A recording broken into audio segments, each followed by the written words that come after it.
చాలాసార్లు ఢిల్లీలో కూడా అనేక సందర్భాలు చెప్పాను. నాకు బీజేపీలో ఒకళ్ళే తెలుసు, నాకు మోదీ గారు తెలుసు, ఇంకెవరు తెలియదు. మొదట్లో నాకు మొట్టమొదటిగా తెలిసిన నాయకులు బీజేపీలో మోదీ గారు తప్ప నాకు మిగతా వాళ్ళు ఎవరు తెలియదు. నాకు అప్పుడు చెప్పాను, నేను ఏ రోజు కూడా ప్రధానమంత్రి గారు కాకముందు వచ్చినవాడిని. ఆయన భవిష్యత్తు ధృవతార ఆయన భారతదేశానికి, అది గుర్తించి వచ్చినవాడిని.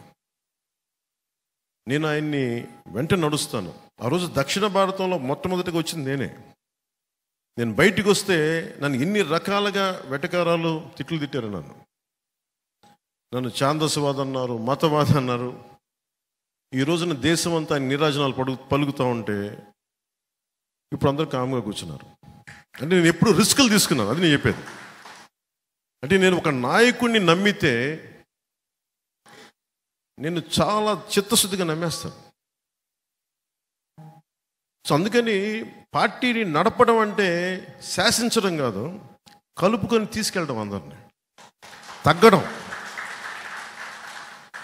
ఆధిపత్యం చెలాయించడం కాదు. పదవి అనేది ఆధిపత్యం చెలాయించడానికి కాదు, అందరినీ సముదాయపరచడానికి, కలిపి మెలిపి తీసుకెళ్ళడానికి, అందరం కలిసి ఒక ఉమ్మడి లక్ష్యాన్ని సాధించడానికి నేను ఆ ప్రయత్నం చేస్తా ఉన్నాను ఈ రోజున.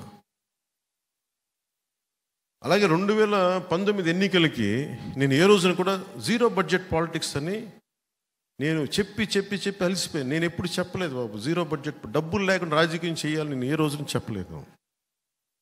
ఎలక్షన్ కమిషన్ కూడా ఈ రోజున 45 లక్షలకు పెంచింది ఖర్చు. ఎవరికి భోజనాలు పెట్టకుండా రాజకీయం చేసేద్దామంటే కుదరదు. కనీసం భోజనాలు పెట్టాలి. నా మీద వస్తారు అభిమానం. నేను నాయకులందరికీ మొన్న ఒకసారి చెప్పా, డబ్బులు ఖర్చు పెట్టాల్సిందే, ఓట్లు కొనాలా లేదా అనేది నేను చెప్పను. ఎప్పుడు అది మీరు నిర్ణయాలు తీసుకోండి. బాగా పని చేయండి.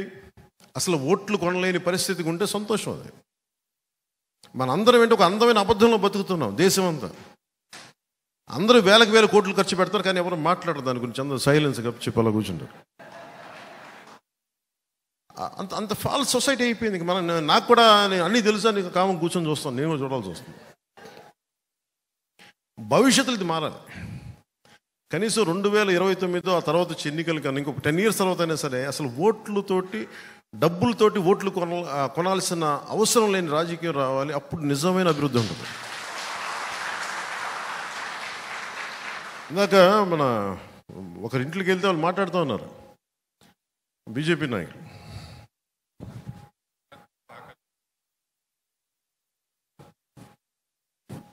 బాగా సత్యనారాయణ గారి ఇంటికి వెళ్తే ఇందాక ఆయన మాట్లాడింది, అప్పులు తెచ్చి మగాడం అంటాం ఏంటి? అభివృద్ధి చేసి కదా నువ్వు మగాడం అనాల్సిందే. అంటే ఆయన ఏంటి, నేను బటన్లు నొక్కాను. బటన్లు ఒకటి ఏం, నువ్వు అప్పులు తెచ్చి బటన్లు నొక్కుతున్నావు. అభివృద్ధి చేసే బటన్లు నొక్కు, అప్పుడు కదా నీకు సలాం అంటావు, నీకు అప్పుడు కదా శభాష్ అంటావు నీకు. అంటే వ్యక్తిగతంగా నీకు ఆస్తులు పెరిగిపోతూ ఉన్నాయి. అంటే ఇవన్నీ చూస్తామంటే మనకి 2 ఉన్నాయి. జనసేన టీడీపీ వస్తే మీకు ఈ పథకాలు ఆపేస్తారని ఉంది. జగన్ ఏం చెప్తున్నాడు మన అసెంబ్లీలో కూడా, భవిష్యత్తులో ఏ ప్రభుత్వం పథకాలు ఆపలేదు, అంత పగడ్బందీగా పథకాలు పెట్టారన్నాడు. దాన్ని బట్టి మీకు అర్థమవుతుంది కదా, మేము వచ్చిన పథకాలు కంటిన్యూ చేస్తామని అతనే చెప్తున్నాడు. అందరికీ చెప్పండి, మనం వచ్చిన పథకాలు ఎలా కంటిన్యూ అవుతాయి? కాకపోతే మేము అభివృద్ధి కూడా చేస్తాం పథకాలతో పాటు. ఇప్పుడు అప్పులు తెచ్చి ఫైనల్గా అతను డబ్బునోడు అయిపోతున్నాడు బాగా విపరీతం. చెల్లి కూడా డబ్బులు ఇవ్వట్లేదు పాపం. బాబు తెలంగాణలో ఇబ్బంది పెట్టేసి ఇప్పుడు ఆంధ్రాకి వస్తే ఆంధ్రాలో కూడా ఇబ్బంది పెట్టేస్తున్నాడు. ఇంకో నీచపు లక్షణం వైసీపీ కంటే కూడా జగన్ అనుచర వర్గానికి ఏంటంటే, బాధపడకండి బాబు, మిమ్మల్ని అన్నాను కొంచెం భరించండి నేను చెప్పే మాటలు. టీవీలో ఎవరిని చూస్తుంటే వైసీపీలో వాళ్ళకి చెప్తాను. అంటే నేను రకరకాలుగా సోషల్ మీడియాలో మీరు తిట్టేసి, అందరూ వైసీపీ అని చెప్పను కానీ కొద్దిమంది తిట్టే వైసీపీ నాయకులు ప్రత్యేకించి చెప్తున్నారు, మీరు నన్ను తిట్టినా ఇలాంటికి భయపడి వెనక్కి వెళ్ళిపోయే వ్యక్తిత్వం నాకు లేదు. 1 man's courage makes a majority అంటాం. ఒక్కడికి ధైర్యం ఉంటే లక్షలాది మందికి వెన్నెముక నిటారుగా నిలిచి ఉంటుంది. సో నేను ఒక్కడి నుంచి ఉంటాను.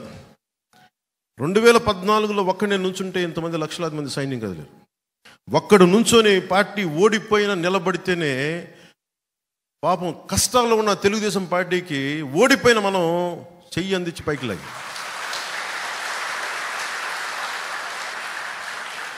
దురదృష్టం ఏంటంటే మన దగ్గర ధైర్యం ఉంది, పోరాటం ఉంది, కానీ ఎలక్షనీరింగ్ చేసే కెపాసిటీ లేదు, ఓట్లు తెప్పించే కెపాసిటీ లేదు. ఏం ఉందని చెప్తాను, సరే చూద్దాం ఎన్నికలకి.